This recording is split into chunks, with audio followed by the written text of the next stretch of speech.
Welcome back to Work Truck Record Review. And have I got a crackerjack for you? My guest, John Ramberg from the Tripwires. And we're going to see what kind of easy work this mess of easy workers are working on. Aha! See what I did there? I love like it. that. So, the latest album is... Oh, this is what I do at the beginning of the show. I forgot my own format. Do It Some More. And Good Party Tape.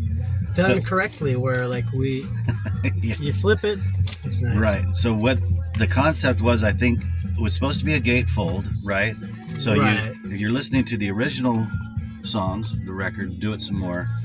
You open it up, and you have that track listing Right. there. If you flip it, you have the party tape, Yeah. and you open it up, and you have your track listing there. Right. So Okay. was that the goal, and then that didn't happen with the vinyl records? Was that too expensive? Yeah, what we figured out was if you try to make a gatefold record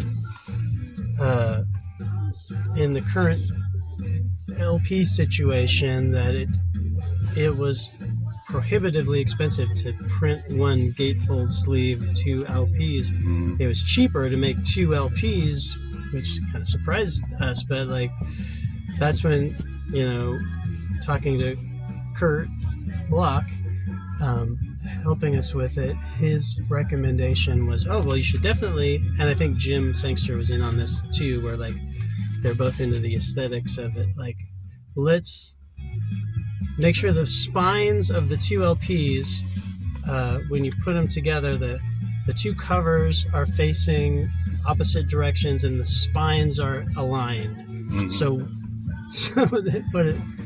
the result is the covers album, Good Party Tape, is basically printed like backwards. The front cover is, which is mind-boggling a little bit to me, but it did work.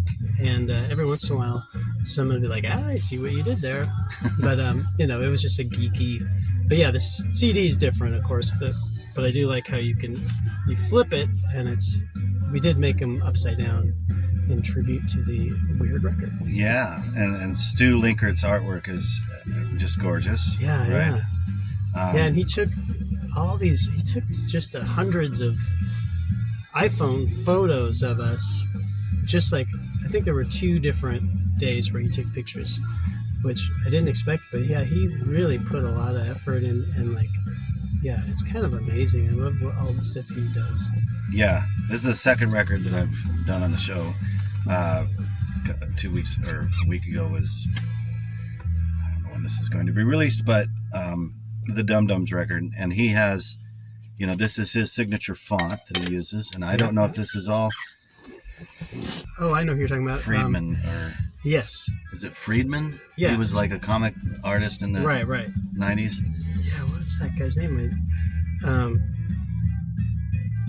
Whose father was a famous writer. And he had a book called Any Resemblance to Persons Alive or Dead is like coincidental. It was Art. No, yeah, you're right. Art. What is his name? So I guess he has like a vintage computer from the late 90s. Yeah, that's what he told me. That he does this has kind a of stuff. particular, filter that creates that posterized, but it's a different quality. And he's just kind of a master of it, where he knows, and he always like does these little tricks, like makes everyone's head a little bit too big. He goes by Wiggy Beach, I guess is his nom de plume or something. Or his like production house name or something. Yeah. I guess, is his name never... I never see it. I asked him how he wanted to be credited. I forget exactly what I put. So the question is, what makes a good record? And this particular record made me think of that. Like, what is it? The lyrics? Is it the songs? Is it the content? So,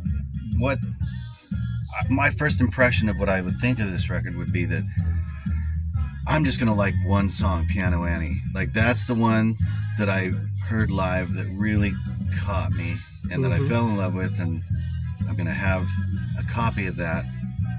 It's like with any record, you have a hit single that you love, and you take it home and you let the record play and give the other songs a chance. And what I discovered is that I love all the songs on this good. record. Oh, wow. And I'm not, Ooh.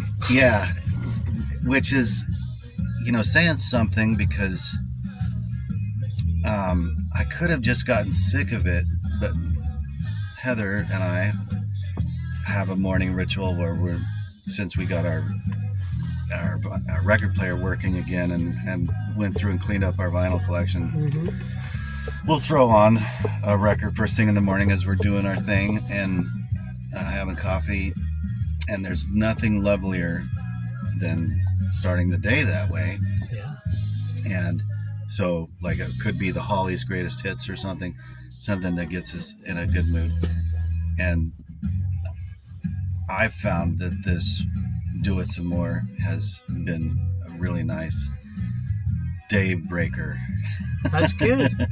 And I thank you for that. So there'll be times I'm sitting on the couch having my coffee and I'm wondering, all right, what the hell's this song about? I'm trying to pick apart lyrics and stuff.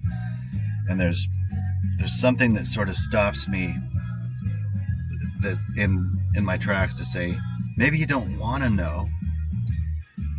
Maybe it's just enough to let all these chords and guitar parts and things wash over you and just enjoy it in that fashion. But while Kite String is playing, I have to ask, is there a triangle in that chorus?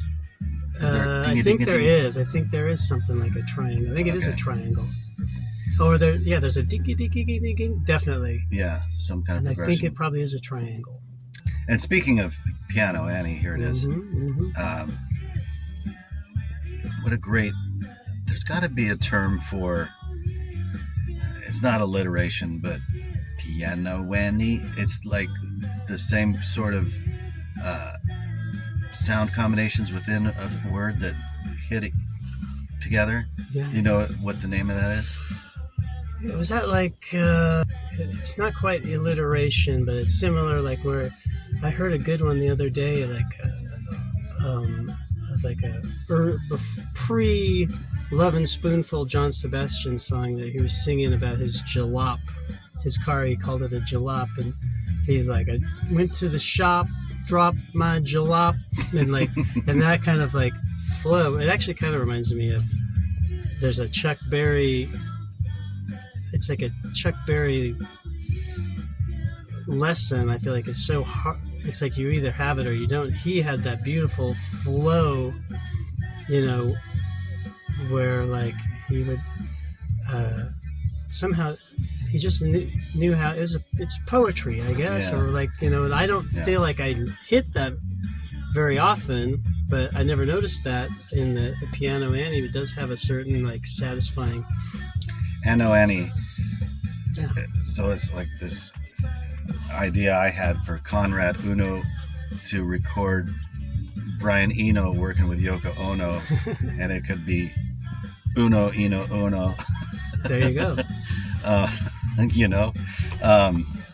and when which it I don't means think will ever something happen. weird, there's like, and that when it's one thing to be like, eep, beep, oop, bop, bop, ching, ching, but like, when there's like meaning behind it and it dovetails, there's a craft to it too that kind of like hits you somewhere, hopefully that's not just examining, it's like that's kind of like a satisfaction that I get from Chuck Berry, or like, hearing that John Sebastian. There's humor to it too, maybe. It might lighten the... Right. Talking about just the idea of a good record, or like maybe where you start. I think my one guiding principle for me, like just general songwriting, has been since, I wonder what started it, but I mean like positivity.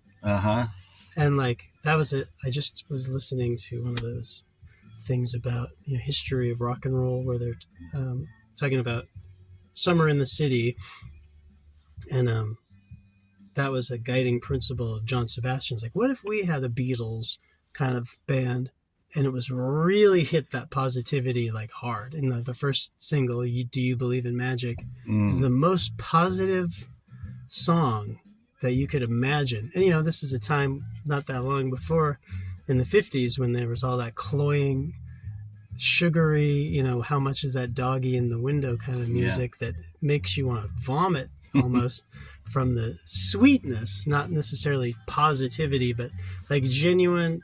If you can, there's a lot of terrible treacly music, but if you can like nail a real positivity, I don't know, I think there's a real value to it. And there's a lot of cynical music I'd like to try to bring up, like the song Do It Some More. It's definitely a reason why that's the first song, because it's trying to be an inspirational kind of positive song, you know. Well, that kind of, I agree with the way that the Tripwires music is very jaunty and upbeat, and does hit the spot, especially in these dark times we're living through now. For sure. If nothing else, there's a certain joy to the herky-jerky, jaunty beat, which is another mystery of Tripwires going back to 2007. Mm-hmm. It's sort of bothering me. It's not in a good way, but I can't crack what it is. It goes back to when Pickerel was drumming. Mm-hmm. So it has nothing to do with either Dan Peters or Pickerel. Maybe it has everything to do with Jim Sangster. But the rhythm section for me is this indecipherable thing. And I know it must have something to do with Jim's notes. Or it's you're cracking some kind of whip of like, this is how everything bounces. Oh, I don't know if you can kind of feel what I'm talking about or not, but definitely, yeah. I think I mean I know what you're referring to, which is definitely a thing that I strive for, and I usually present the band with demos, and I think you might be right about the Jim part, where it's not that many. I know that when I play guitar in other contexts, a lot of times people will like, can you just, I call it general strumming, like where like the kind of, you know, jing jing jing, where like we never do that. No. In this band, it's always the guitars and Johnny. I don't think we talked about it early on or anything. I had already recorded our first album. I did play all the instruments except drums. And when it was finished, talked to Jim and Johnny about the possibility of forming a band to promote this, whatever this was. And then we started learning the songs and decided to re-record part of it as a band, because they were invested. This Makes You Look Around, the first record. And it had a bit of that quality, but I think Johnny just kind of has some similarity in his guitar style, I guess, but he knows chords better than I do, and jazzy chords, and has a different feel, swingy kind of. He can do all kinds of things that I don't understand, but I think we have a natural kind of inclination to kind of counter each other rhythmically, where like gong gong gong gong. Yeah. Gong, gong, gong, gong, gong, gong, gong, which ends up doing something. It's not the Chuck Berry rhythm. Think of it's what we wish it was, but unfortunately we just came up with in an effort to like get that syncopation. We did our own thing, and there's a lot of new wave. I notice now, you know, like I'll be listening to some band like the Laughing Dogs from the 70s, 80s, power pop kind of that has a little bit of that, you know, like where they have that kind of. I associate it with the new wave times, a little herky jerky. I don't that it describes it kind of, but I was really grasping for some kind of descriptors, because I'm like, what is it? I think there's I think a nicer way is there's syncopation that you might not find in every guitar band. Okay. Like maybe I wrote this down in my notes. I said, I have been afraid of the word syncopation since I was a little kid in a music class when this teacher explained it to us in 5th grade. And I feel so stupid because it's like, okay, it means something where things don't exactly line up, things are a little offbeat or something, and I feel so dumb, like I can't use that word in a sentence. So maybe you can help me out here. Yeah, to me, I think and I probably don't know the textbook. To me, it means dividing the rhythm or putting a little more space to give it, I think of ragtime or something like that. There's a different, maybe it's like a polyrhythm within the standard 4/4 rhythm that kind of drives it and creates a bounce quality that you hear in like a Scott Joplin piano rag, where it's kind of like, ooh, and it fits together nice, and it does go back to similar to the word thing we're talking about. There's a craft part, and some of it might be just a little magic trick. Now that we naturally play guitar like that, it kind of works for me. But yeah, I think, and then if I try to play guitar with a normal person, they're like, quit doing that. Stop doing that now. I suppose it's something you guys don't even have to really, it's a muscle that you don't have to think too hard about it, the way you and Johnny play together and the way everybody fits together. So Dan Peters must have like picked up on it right away. His drumming is a joy to listen to. Like, yeah, I mean, obviously I think you can listen to Mudhoney and it's just bash punk rock, but yeah, he sounds like some 40s jump swing drummer. Pickerel's an amazing drummer. That might be his like most dazzling attribute, is he kind of swung a certain way, and maybe Dan's is more like general excitement. Mm-hmm. He's got a little of that like explosive, the thing people always talk about Keith Moon or whatever, but when you see Mudhoney, he's got this, he's a real focal point, and he's thrilling, and he really holds just the performance part of it. He's so he's kind of a phenomena, when you're watching Mudhoney. He's definitely, people notice Dan, Mm-hmm. And but he also has I remember talking to Steve Turner when he first joined the Tripwires, and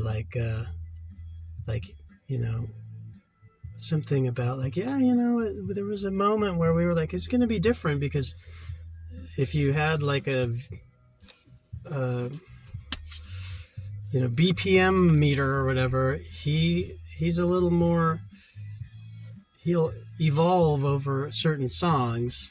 All that speed up, slow down stuff. Yeah, and I don't notice it as much as like Johnny would notice that, and he might have wondered, I wonder what that'll be like. And I remember Steve Turner is like, to him, it's like, and he, at this point, this was in the 2012 or something, so maybe it was a little, sometime in there, 2011 or something.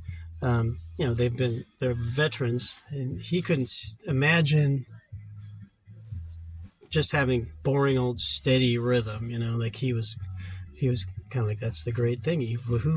It's rock and roll. Why would you want, the whole idea of click tracks and, like all the Bruce Springsteen being, you think about all the horror stories of people like punishing drummers in fancy studios. No, that's not, not in my tempo or whatever, like Whiplash style. Yeah, like the abuse that Stan got with right, Iovine, exactly. Down the Torpedoes that's the or best. whatever. Like, what the fuck are you on about, right, with that shit? And I think about with the Replacements too, as being a big Replacements fan, one of the things that really splintered them is this desire to move on to like, you know, there are just a few weird songs that Chris Mars struggled with, I guess, that, you know, you hear on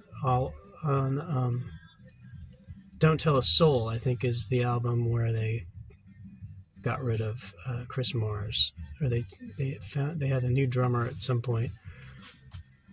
Maybe he didn't play on. There's a song called "Asking Me Lies" that's got a kind of a Jackson 5 feel to it, and like you think of like, seriously, like you think of that their catalog before that, the flawless rock and roll of it, and like you get rid of this great drummer because he can't play this one okay song, you know, like they wanted the full palette, and you know, they were 3-4 musketeers at, you know, different points, and you know, I've read that book about them, but anyway, yeah, I guess what I'm thinking of, just like in a band like ours, luckily we were all able to like understand and embrace the beautiful parts of Dan, because when you trust him and respect him and he just expresses himself, you know, he a lot, you know, like in his own way, like Pickerel would, you know, create great drum parts, and they're not just obvious, you know, like some of the stuff that Dan was doing, you don't really totally know until you're recording it. You're like, oh, that's pretty cool, you know, like a lot of, you know, these drum parts are so important, you know, right, and they don't all come easy, you know, like the ones I think are going to be super hard, he just picks up right away, and then like something I think is like a throwaway, he'll like maybe have difficulty with, you know. It's kind of funny. Me Neither is one that I particularly enjoy his drumming. Well, everything is so good, but let's see, where were you? Yeah, that kind of reminds me of in my mind, that is a little bit of like a Jackson 5 groove that I on Me Neither, you say? Yeah. Okay. Where it's like, and is this Primrose Path right here? That's Primrose Path. So find some wine tonight. Maybe. Yeah. We can find some wine tonight. We're down the list a little further than I thought, but just as that great maybe. Oh yeah. That's a late addition. I remember coming up with that. Like I think when we were practicing the songs to go into the studio or something like that, I didn't have that hook. I tried to make an extra. It's awesome. So the song breaks down. It's like maybe, and then people start goofing off a little bit, coming back into the song slowly, one at a time, and then everybody's back in. This is one of those songs where it has a clear story, but it's not conveyed very well. So I know exactly what the song is about. Is it about being a kid? No one else. No, that's not quite it. It's like, and I remember talking to Stu, because I gave him early mixes to, you know, inspire and doing artwork or whatever, and I remember describing what it's about to him, and he's like, nope, I didn't pick up. Nobody can tell, because it's an absurd idea in some ways, but like, and very like naive. But I work down in Ballard, you know, not too far from, you know, there was like, and around the time when we were working on this record, you know, like at Crackle and Pop, there were like the RVs with, you know, houseless people all up and down the street, and you see them, a lot of them over by my work, and, you know, see them around here, and you know, there's a lot of natural kind of, they're an eyesore, they're kind of like bring down property values, and it's sad, and you know, like everything about it is negative. And like, this was like a weird moment, like what if there's like two like hopeful houseless guys who are just like sitting around like, we gotta do something, like, and of course it's not the most constructive thing. Like, maybe if we don't want to steal, we don't want to break into it, we don't want to go to a grocery store and steal bottles of wine and end up in jail, and I don't want to fight with anybody. I just want, it'd be nice to have a little break from this misery. Maybe if we really hope we can just wander around, maybe we'll find some wine. Like, let's at least go for a walk. It's basically like you're not going to find wine. You never know, though. Right. And it is a world full of detritus that is cast aside. Yeah, it's possible. I mean, that's the dream. It's like, maybe like they talk about how like I don't want to stoop to stealing unless I am gonna starve to death. But like, let's just walk around. If we happen to find a couple of bottles of wine sitting in a box on the street, which that's the dumb premise. Oh, I don't know where I came up with that. Like, anyway, that's what it's about. But you can't tell that. One of the few times my ears was like, my radar was up trying to pick out a story. I heard there's something about kicking over every stone and wandering around. So I thought maybe this is about being a kid, underage, and out, in the, where young men usually find cast aside pornography or whatever it is. Right. It makes more sense, that context. It's probably a better... But I'll start saying that. Yeah, well, in the context of houseless people, some people haven't gotten past that stage. Maybe that's where they're sort of stuck in an adolescent mindset. Yeah. Pre-adolescent, you never know. But I know what it was like during the pandemic. We have that sort of compassion fatigue that set in where the houseless situation exploded, but that was an act of compassion on your part to just put yourself in those shoes to write a song about it. Right. Also, like, hopelessly naive, like that they're gonna like, well, maybe we'll abuse a substance if we happen to find obviously there's a desperate struggle to acquire other things that it's like probably largely it's a complicated, horrible mess that I turned into like a kind of a little bit of a naive cartoon. But I do like that song quite a bit. Yeah. So as we were talking, Her Eyes Died just scrolled past, and it was a topic that there's a lot of you singing with yourself on this record. Is that right? There's some. Are you I guess it's like harmonizing with yourself almost on all songs, or is there I don't Johnny think so. I think most of them Johnny's on there, and he's he's kind of learned phrasing where he can kind of sound similar. He's good at getting it, but I think Her Eyes Died might be a good example of me doing the harmony, I believe. And but I guess as a live band, he sings that harmony. Mm-hmm. So generally speaking, unless he at the time is just like struggling with some element of it, and maybe it's easier to. That doesn't happen that often because he needs to know it, so he would prefer to sing it, and then it sounds like us. And I do like singing with myself, so I do that on the demos. I guess there's also that. If it just has a quality on the demo, it's like, well, maybe we just do it on this, And I think maybe Her Eyes Died might have been one of those. I think it works pretty good, and I just assume that's a case-by-case basis of how you make that decision, right? Yeah, I guess so, yeah. And I usually leave it up to Johnny because he spends so much time,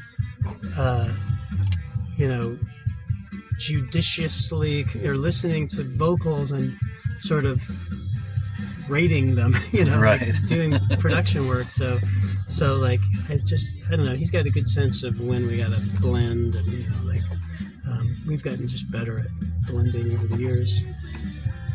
But he's good at he's a good harmony singer, great harmony singer. And so just that, like, it helps hammer it in, I tend to focus on that with the demos, and I'm interested in harmony, and it might not be his first interest,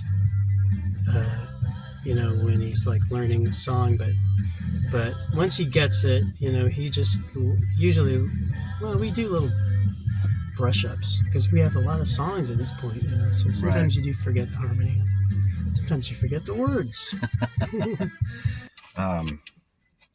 I believe so. Me neither. I came up with a truck dance for this song, and it involves like pretend like you have an itch between your shoulder blades. Oh, there you go. That works. It actually is a good. Kelly and I have been getting into the the whole Northern Soul phenomena, where like in Manchester and like Northern England in the 70s, this whole thing of people dancing to certain soul records, and it's like it's a little slow. I guess it's a little slow for Northern Soul. Is like sugar pie honey bunch, and there's these steps at these. Anyway, it's a good practice slow Northern Soul. Do, do, do, do. So the definition of Northern Soul is that Liverpool, Manchester, Newcastle, or what is?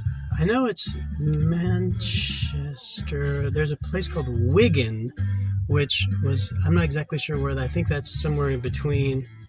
And then there was the Wigan Casino. Anyway, there's a whole amazing documentary that I've dipped my toe in it before, but right in these rotten times, I sort of resolved to actually learn Northern Soul dancing a little bit. So I've been dragging Kelly into the living room as often as I can to go like, okay, let's do it. And they do these kind of cool steps where you kind of spin around and float and dance to, do, do, do, do, do. And there's a lot of rare kind of Motown-y. It's a little more refined uptown kind of. It's not as gut bucket. It's kind of like Motown, and it is like is that Sugar Pie Honey Bunch? That's not the Temptations, but Foundation. No, the Four Tops. Oh, okay. I can't remember. I'm not sure, but anyway, Sorry, I was mixed up with that. What was that late '60s Foundation did? The Foundation. Build Me Up Buttercup. Build Me Up Buttercup. Yeah. Build Me Up Buttercup, I think, is a pretty good Northern Soul song. Anyway, yeah, there's a certain. It's basically that I can't help myself rhythm, and it makes this dancing smoother and easier when it really hammers like that. And anyway. No, that's it. This is all after we recorded this, which is like a slower. And I think as far as like the groove and how it works, and it took us, this is probably the longest, it took us a long time to get this to work. It didn't seem like it was going to work. I was about to scrap it, or I was going to vote to scrap it anyway. Mm-hmm. And I think Jim was definitely the person who saved it, because he's like, this song? Yeah. Thanks, Jim. And yeah, and and it wasn't so much like, but he's like, I think we can do it. He helped simplify it, basically. And the real thing was, I think it was his suggestion that I simplify my guitar playing. Like when we first tried to learn it, we were doing our herky-jerky and that rhythm, and it was just kind of disorienting and unpleasant. It just wasn't working. Like I probably was changing my part because it was confusing, and like I ended up doing the straightest, simplest rhythm guitar, and Johnny's kind of moving around a little bit, and it works. And I think that was Jim. And then there's also just the bass playing on my demo sucks, because it's like Motown-y kind of bass playing, and like it requires either a natural ability or some thought or something, and it just wasn't. It was a good attempt, but I guess we better. But Jim kind of dug his hands in there and like figured out a way that we could, and it took a while. I remember it not looking good. Yeah. That's too bad. I really wanted that on there. I like the idea of variation. Yeah. Having a record that has a kind of power pop song and a country song and a soul song. I mean, that's always my if I don't want to force it. I don't want to change the arrangement of a song to fit that. But I think it's not natural.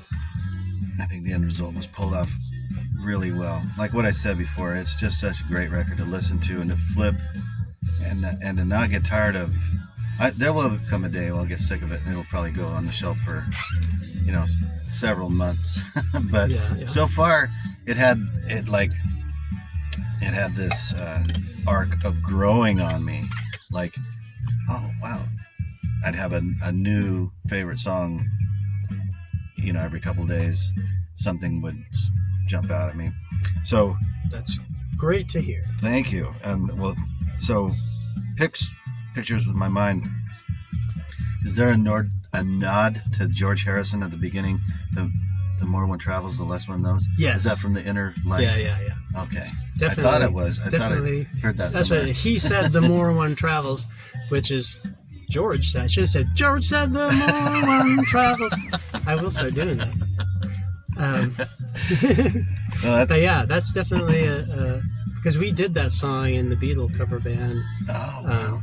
Really? That seems like such a weird song. Maybe you're right. Maybe we did. We did It's All Too Much, which seemed weird enough, but we did not do that one. That one's really weird. We're very, I suppose you could pull it off, but it would be hard. Yeah, that would be disorienting. Scott would probably don't let Scott hear this. He'll insist if we ever do that again. Like, whoa, we gotta do that. And I'll get so confused. He's more drone. He's more. He can maintain his concentration in a drone.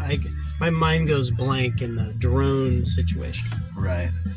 Well, here's a little sidestep story. So I found this cassette in a box of old shit in my garage, and it's just simply labeled 1965. I made this mixtape 40 years ago when I was 13. Whoa.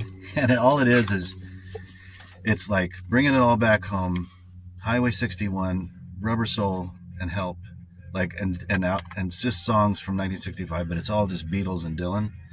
And it still plays. I've got a tape player here. Cool. I put it in there and it still works and it didn't get eaten. What length is it? I bet it's not a 120. No, I think it's a 90. Yeah, the 120s were risky. Yeah, but it's a Maxell, I think, one of the chrome tapes back then. Sure. So why I bring that up is there's a song in the Highway 61 sessions called Jet Pilot that Bob Dylan did, and it's only on Biograph, that box set. I don't know. And it became part of another song, I think Tombstone Blues or something, but she got jet pilot eyes from her hips on down, and the bombardiers want to run her out of town. And it's just a stupid, really short snippet of a song that didn't go anywhere. And I lifted a lot of those lyrics for a song of my old band in Boise in my punk rock days. So I've done the same thing, but even more egregiously, lifted the whole thing of nobody knows this song because it doesn't really exist. So I'm gonna boost all this pile of lyrics here. I'm gonna scoop it out and throw it in because I'm lazy. A whole verse kind of. That's purloined. That's a little more Zeppelin-y, where they would take a whole Lightning Hopkins song and it's all right though. I mean, it is kind of recontextualized. But there's other parts, like I say, you can't trace time. I think in Kite String Broke, which is the David Bowie, you can't trace time. And there's a lot of Everly Brothers ends up in a lot of, I don't know if on this album, but I know the last album had a direct, some song they probably didn't write, just lift a whole phrase from an Everly Brothers song. That happens more often than I care to. But I mean, I figured that's more knowing tribute. Who's gonna take offense at a phrase? Homage and pastiche, and whatever. Is this song about Jerry Lee Lewis? Yes, it is. Oh, Definitely. God damn! I got one right. There you go. Yeah. Well, I got one. I see it as me getting one right because it is like your intentions often don't quite land, But this one's definitely inspired by the Jerry Lee Lewis. I had a big Jerry Lee Lewis period around the time I was writing songs for that, and the song, the album, Live at the Star Club. It's the same Star Club in Germany. Yeah. Okay. And I'm not sure. I think it's 19. I'm not sure what year it is. 64 or something maybe. So it's around Beatle time. But the band might be 65. The band is the Nashville Teens, which were a British band, and what was their one hit? Tobacco Road, I think. Okay. I think they had a great record, Tobacco Road. I believe that's right. The Nashville Teens, and they were. And I've read articles about the show and everything, but they are, I think, superb. That record to me is like definitely top, the best rock and among the 3 best rock and roll recordings. Like it's just so full of energy, and these German they sound like it sounds very male, like these cheers of these like 13-year-old German boys are just like thrilled by everything he does, and it's so exciting, the record, and just the way he effortlessly the Killer Goes Wild to me is like those moments when he kind of like he's singing like he gets this rolling weird, again, that rolling quality like of 50s rock and roll that I just am obsessed with, like right. And he had that craft about it. He's also like way underrated piano player.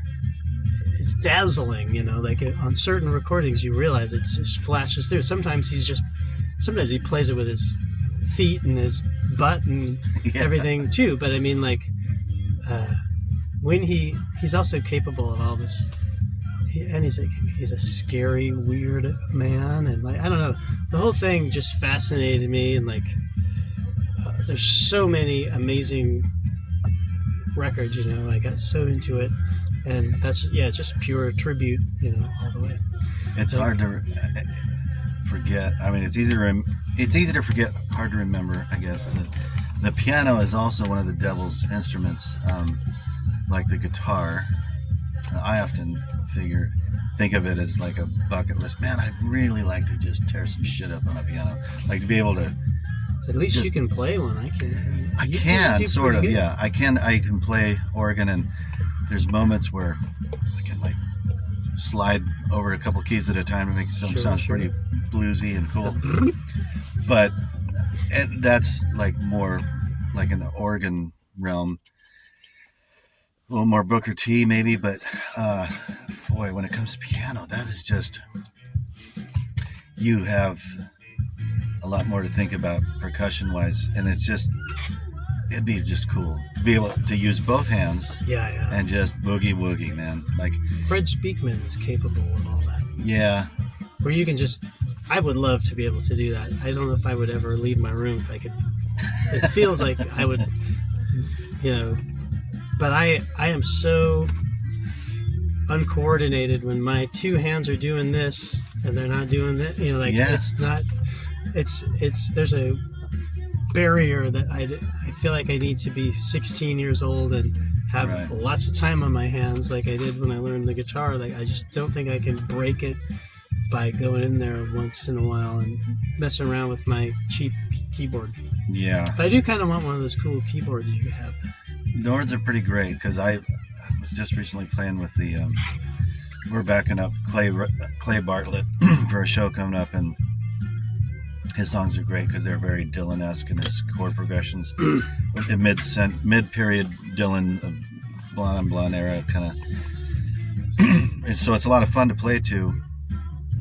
And I have the Wurlitzer setting, which is just fucking great too. It's just fun to plug into that.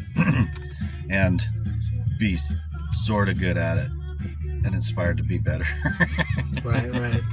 Yeah. But I have a curiosity about the Tripwires going. I mean, I was here when the Tripwires began. It must have been around 2006. Yeah, it sounds about right. And it was just a project on your own, that you were doing your own recordings, and then it evolved into getting others on board. Yeah, pretty much. I recorded the first record in my friend's basement. This guy Scott Lee, who was known, he's also known as the Fastbacks super fan. He used to have this website where it was like all these obscure statistics about the Fastbacks, like how many songs have the letters Z in them, or like, he has like a whole. He's like a guy who's a numbers guy anyway, and it satisfied some weird, part of his fandom, or that he would. And he has a good sense of humor. He's a funny guy, so he would put these crazy, and he is a real big, local music fan, particularly that pop llama kind of stuff, and got to know him, and he had a nice recording setup in his basement, and was just really like patient and kind of he's just a pleasant guy to be around, and nice. It was kind of great. We spent probably 6 months, 8 months, maybe something like that, like trying to every weekend. I had like 12 songs, and probably wrote a couple as the 8 months went on, but like would go in and we would, instrument by instrument, like lay them down one at a time. And he didn't really play on it. He just engineered and like. Was there a drum machine involved? There was a click. Yeah. So there's an example of I had to do it to a click because at some point I'm going to have a drummer, have to ask a drummer to put stuff on there, which a lot of drummers hate the notion of. And I lucked out I was in this band -5 at the time, and the drummer is a legendary, unfortunately passed away, Bill Rieflin, who's a legend locally he was in a band called the Blackouts, and he went on to he was also in Ministry. To be in Ministry for years as like kind of the primary drummer in Ministry, and ended up joining REM. That's when I got to know him, because Peter and Scott were in REM, so and it's like fancy times when we were like and Scott Lee and Kurt were like, you should just ask Bill to play drums. And I'm like, I love Bill, and Bill's always really nice and amazing, but he's kind of intimidating, and I was like, I think he's accustomed to being paid for this thing. Like he's playing with like Jewel and stuff. Yeah. So, but I asked him, and he was just like, yeah, absolutely. And he was kind of a no nonsense guy. He wasn't like, oh, thank you for asking. This will be great. Yeah, I can't wait. He was just kind of like, yep, I'll do it. And I'm like, and I would be like, no, I don't really have a budget. It's like, doesn't matter. That's okay. Don't talk to me about it anymore. We'll just do it. And like, but no, he didn't say that. But because he wanted to hear the demos and or hear they were finished recordings with no drums. And it was amazing when he did it. He's such a like genius. He would he's also fluent with the the Pro Tools and stuff. So while constructing his drum parts, he would fly over to the desk and like move a bass note, move a rhythm guitar just a little bit so it supported his drum thing. Not change the part, but it was placed a little awkwardly. Yeah. And so that's something he did, and I could never tell what he did a lot of times, but he played drums on everything, and he did it in like a day. It was crazy. And he did a great job.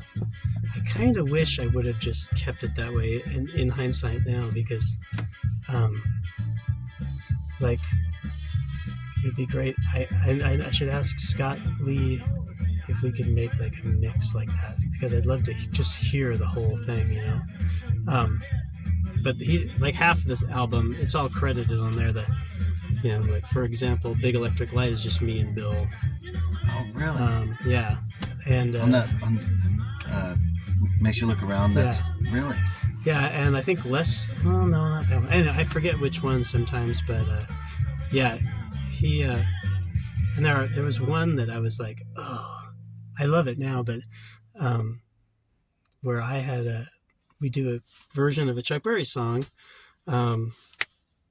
Tulane, the song Tulane, and he had a kind of punk rock approach where it's like, let's deconstruct it, which I always is not my instinct. So I was intending it to sound like the Sonics or something, and he turned it into this crazy, flip the beat upside down. It's got a crazy feel, and it is kind of awesome. Yeah. But at the time I was like, oh shit, I guess I'm never playing this song in front of anyone because nobody can do the weird drum part he did, like.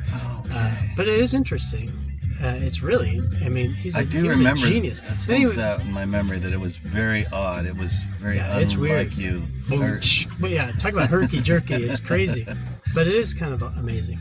And he, then of course, before Bill passed away, he spent several years touring with King Crimson. Oh shit! As a drummer, and then when he got sick, he had cancer. When his health was not allowing him to play drums, he played keyboards in King Crimson. So that tells you what kind of a musician he was.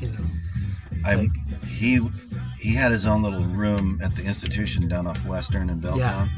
And one time the building flooded, and I remember we had a room a couple doors down from him, and I remember him down there just like going through his shit, making sure to get everything up off the floor. That's like my one memory of like just talking to him in the hallway. But it was always hard for me to place, like, so Ministry, when I was a kid, this hard fucking industrial fucking metal that all my stoner friends were into, and I went to the first Lollapalooza and I saw Ministry. I don't know if he was there or not, but that's good. I went to that. I just thought it was an electric drum machine, like it was so industrial, hardcore, like not music I am likely to.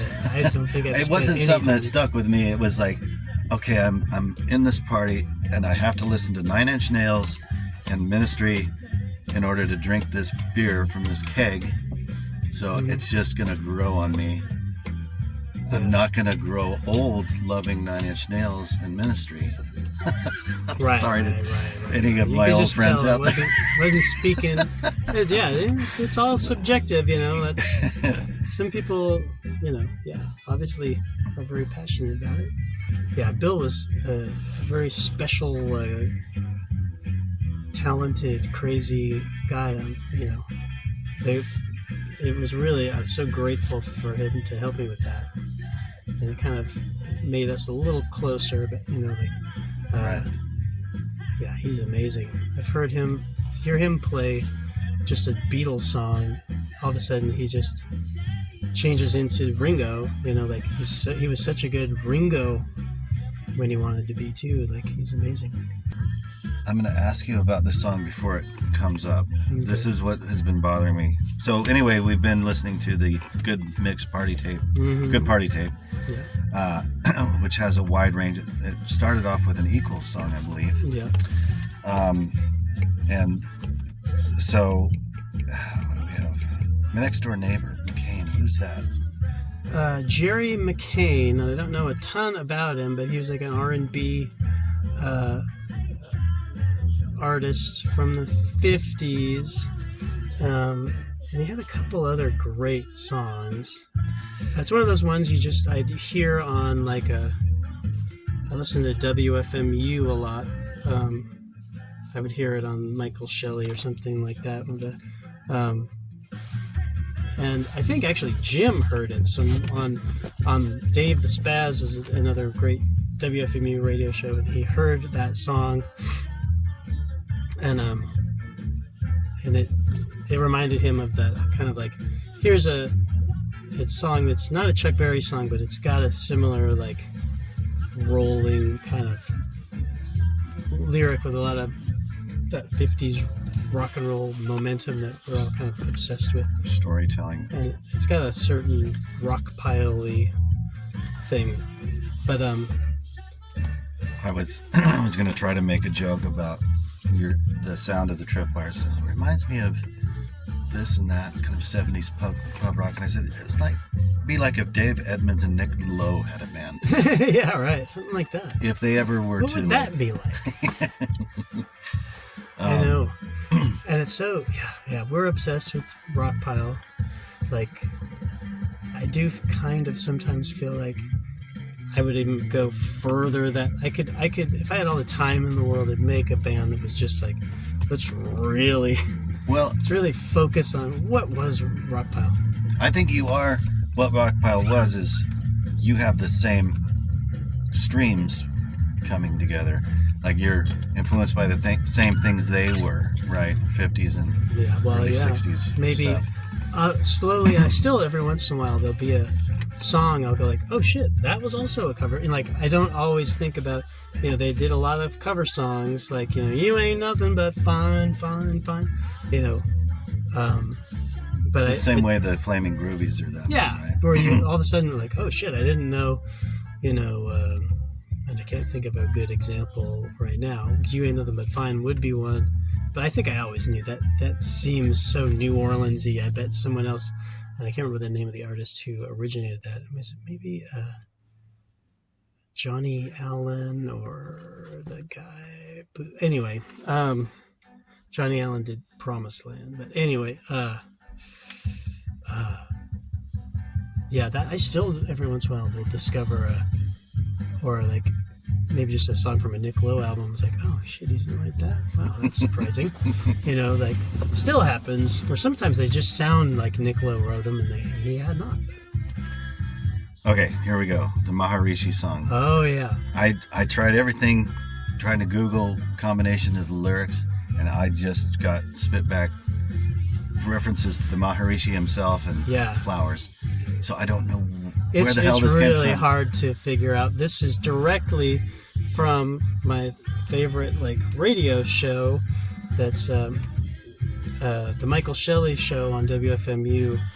That is a weekly show that I've got so much out of it. And he's like David Letterman to Kelly and I, where we listen to it every week. He's like our DJ guy. He's our favorite because he just uncovers things that we particularly, and this original record, you can't. It's not even on YouTube. Okay. When I learned it, I had to go back to the episode of Michael Shelley where he played his 45. Lenny LaCour, Lacour, I believe is the artist's name, and he also went by King Creole. He's a New Orleans, I think, piano player, singer, songwriter, and played. And he I think he might have been a guest on Michael Shelley at some point. But his recording is so great, and talk about positive, it's just a beautiful sentiment in a lot of ways, if you don't think of it, Maharishi maybe was, I guess he's singing about the Maharishi, that was the Beatle guy, right? Well, yeah, the Yogi. So my guess is this 45 was recorded in 67, 68 sometime, or 69. Could be, yeah, probably. Or maybe it sounds almost a little bit 70s. But okay. I don't know. I'm not sure. Well, there's no information. Yeah, I've never seen any image of anything. I've never seen a picture of the record or anything. I just heard it on Michael Shelley. And I wish I could tell you. If you went on the WFMU archives and literally search. How does your version sound? Pretty close to this original version and the way it's structured and everything? Probably, yeah. Except his has a piano and probably a saxophone, and it's a swamp pop beat where it's like da da da da da da da da da, so it's it's a Fats Domino kind of arrangement, and it's a song about the Maharishi that he was obviously super into, and it's like, I get these hippie kids on my side, I'll let them know how I feel about Maharishi. I love him so much. and just the idea that Maharishi, I'll bring you flowers, it's just like, I don't know, it kind of got me. So, yeah, that is one that I have very little info about, except I just wanted to spread it. That's the kind of, it reminds me, I think a lot of the reason why we made this covers record, it's like, we called it Good Party Tape because in a dream world, people would put it on and at a party, and there'd be like good times and dancing and stuff. Right. And it reminds me of the kind of a young fresh fellows kind of spirit of like so much music I discovered, probably the Sonics. The first time I heard "Have Love Will Travel" was the fellows playing it. Right. And that kind of thing, which is kind of probably not the first way people discover, obscure old music like that. Nowadays, there's so many other, streaming. I've discovered stuff through Spotify. Even though it's evil and all, but right. like weirdly, the algorithm kind of works sometimes, and I'm like, oh shit, listen to this awesome thing. Yeah. And but it also, there's a lot of our experiences going to Spain, and the way that they would have these rock and roll bars where DJs would be playing a lot of records like this, and then they would also play the fellows, or they would play the Mono Men, or maybe the Woggles. There's East Coast versions of all the garage rock. They were into this flamin' groovies, garage rock, Beatles, 60s. But the whole idea of just like the pure pleasure kind of, and we love playing songs like this. And I think the long and short of it, I think people gravitate much less they listen to Do It Some More, more than they, I don't hear a lot of people specifically praising the covers records occasionally, but I'm so glad we did it, and I do think it's good. It's there for you on a Saturday night. We've had like one too many. Please try it out. Maybe it'll work. Yeah. I hope it would work. And originally we wanted to make it like the Beach Boys party and have party noises. Oh, right. But I started realizing how tricky that is to really pull off. And you have to think, I would start getting nerdy about it. Then, like, I don't want to overdub anything then, and I don't want there to be like, not,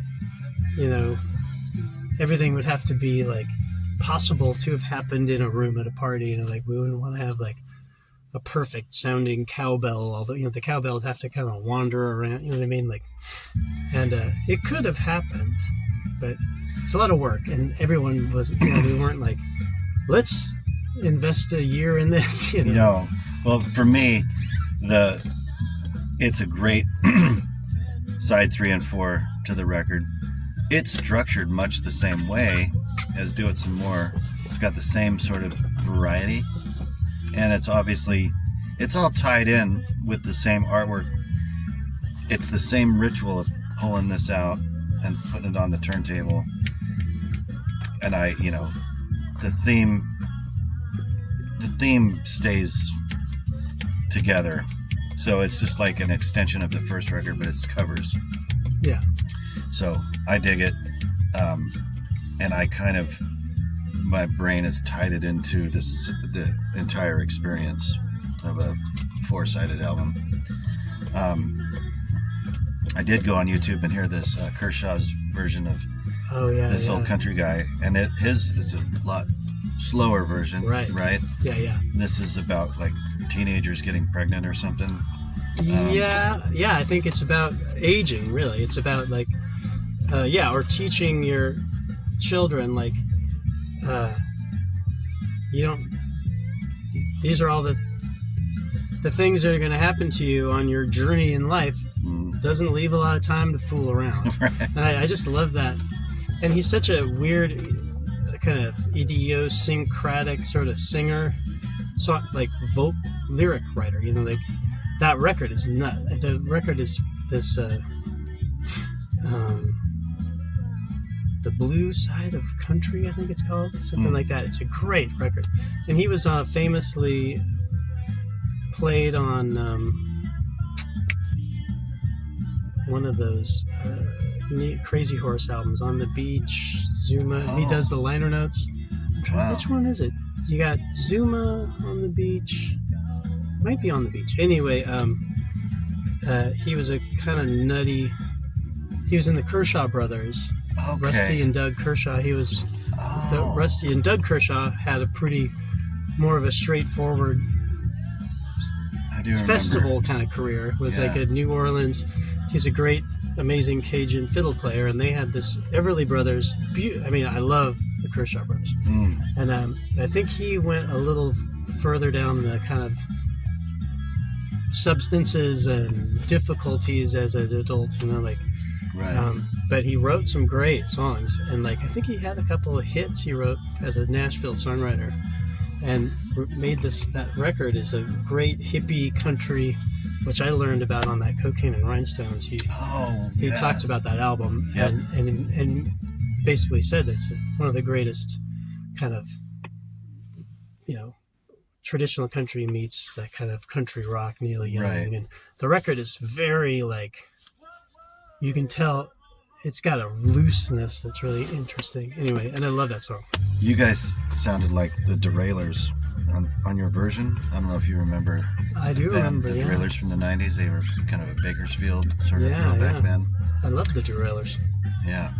I just found one of their CDs in my stack that I dug up. We have a hell of a time with that live because I did a little weird hiccup in the sort of structure of the verses that I had no idea, that I kind of cut a measure or two out of one of the sections of the second verse that just baffles everyone, and it's it really becomes I think there's been band practices where I feel like they're all kind of looking at me like, seriously. There's no solution. So we very rarely play it. It's really hard. I can do it by myself, and it doesn't sound, it doesn't sound like the Derailers, that's for sure, but at least I can make it, But this one little hiccup, and I was like, come on, you guys, it's not that big a deal. I don't even think it exists, and then I finally figured it out. Jim had to go no, this one here, why does it do that? I'm like, isn't that normal? No. Oh, you're right. It isn't normal. And then it just came into focus. You realize I did one of those little Lightning Hopkins, John Lee Hooker kind of random. Anyway, but I run into this all the time with the John Prine cover band. I'm just used to John Prine's idiosyncrasies, and he probably famously drove all session players nuts with his timing But it just seems normal to me since I listened to it since I was a little kid. But the people that know what they're doing in the band, like Chris Klein, what the fuck is going on with this song? Yeah. There are weird, And He's I'm kind of a positive songwriter guy. Not always, obviously. But he would allow it. I feel like there are some people who are never going to write a positive song. Yeah. He would write a positive song. He pokes fun at the goofy world and makes light of a lot of dark stuff, which he was really good at that and sorely missed. John, did you bring a record to recommend to the folks? Because I wasn't sure if anyone ever did, but I thought of this when I got this record, and I think it was the same time you asked me to do this. I'm like, if I do that, I wonder if I can recommend this, but especially if we're going through pretty screwed up dark times. I don't need to enumerate the problems. I'm sure they've tripled and quadrupled by the time this goes up, but I got this record. It's a Light in the Attic collection. Have You Been Good to Yourself by Johnny Frierson, who is a there you go. You see it? Yep, that's who was a Memphis gospel musician, from the 50s, 60s. He ended up forming a band. I think they were called the Drapels. His sister is Wendy Renee, who sang Barbecue on Stax. And they had a band called, I think it was called the Drapels, and they had singles on Stax. They didn't have any hits, but he co-wrote Wendy Renee's bigger hit. I think it was called After Laughter Comes Tears. I think that's the one. But he's a really talented guitar player, great singer, amazing singer, and he ended up drifting out of music. He went to he got drafted and went to Vietnam. I'm not sure if he signed up or got drafted, but he actually had a traumatic time, from what I understand, in Vietnam, and was a gospel singer, was involved in his church, came back to Memphis, worked in construction, I think, built a family, and eventually rediscovered music and he made these tape recorder. I'm picturing the tape recorder, maybe it was a boombox or whatever, but he would record himself, he'd write songs, and they're all, talk about inspirational, the title, Have You Been Good to Yourself, is all about have you been eating well, have you been getting enough sleep, wow, have you been stuff. he lists all these things, have you been staying away from drugs? Every once in a while he'll throw a big one in there, have you been looking after your brushing your teeth or whatever, right. And it's a beautiful song, and it's a home recording, so it's not fidelity's not amazing, but it's got this quality to it, and it's not that many songs, but it's only 7 songs total, but it's worth the price. It's so uplifting to me. I just love it. It's really kind of very comforting to put on. It'd be a great thing for some morning if you're just kind of having a Wednesday that's this week won't end, and look at all this terribleness. It really, for me, it really reaches me. I don't know, and maybe not for everybody. There's some slow gospel, and there is some religious music, but some of these are just so you were sent to this world. It's just a song all about it doesn't get into religion a lot, but it's you were sent to you're here right now. There's got to be a reason why you're here, and it just hammers it into you. If you're having a doubt one day, he will convince you. It's really uplifting, and I recommend it. Thank in you these for troubled that. times. Yeah. Anything to turn something around and hold us together here. I'm wearing my call to action to donate blood. Yes, indeed. I just was there last week. Good for you. So I get all this free swag for donating platelets because my blood's no good. It's A positive, and they're we don't need that shit. Enough of that. I got a weird one. I can't remember what it is, but it's a little bit weird. But here's the great thing about donating platelets. You go in there and would you like a pillow? And you're yeah. I'd like a pillow, and I'd like a heating pad, and could it kill you to get me a blanket over here so you can go in and act like a complete dick. Sure. And then when you're done, boss. You just raid their fridge. I take my tote bag and I'm stuffing bags of little Doritos and cookies and stuff, extra juices. Absolutely. It's nothing's for free, man. This is transactional. You gotta get yours. Yeah, exactly. I gotta get over. Those people are so nice in there. One of the person who took my blood knows my niece, so she was like, "Hey, that's your wife? Oh yeah, I'm Simone's friend." And I'm like, "Oh shit." You go to the Bloodworks here on Aurora. Yeah. Good for you. Yeah, they're delightful in there. So many nice young people. Yeah. Another inspiration. Exactly. So many helpful young people. So they're hurting right now. Give blood, and I like platelets because it gives me 2 hours to everybody can just go to hell. Yeah, I need to do that. I'm a whole blood only so far. I gotta step it up. Well, it's a commitment. I just do it because nobody can mess with me for 2 hours. I like that part of it. It's kind of cool. You're in a room with people. Yeah. You don't get lonesome. I can just do my crossword with one arm and just check out and watch my returns and draws and squeeze that ball. Cool. John, I want to thank you so much for being part of Work Truck Record Review. And thank you. Thanks I'm so glad you like it. I mean, we worked hard and we're very proud of it. Yes. And sometimes it's hard to know. Sometimes it feels like it goes into the void. It's like, anybody enjoy that? Yeah. I hope so. I know what that feeling and it, yep. Right. I'd say the same with your fine new album. Thank you, sir. Available now on the record label. Unsmashable Records. Unsmashable, of course. Which is unorganized records. Just it's you can order it through Bandcamp. You must be affiliated with our label somehow. We're also unorganized. Okay, peace out. Stay strong, and we'll see you next time. And thanks for watching. All right. Thank you. Bye, John. Bye-bye.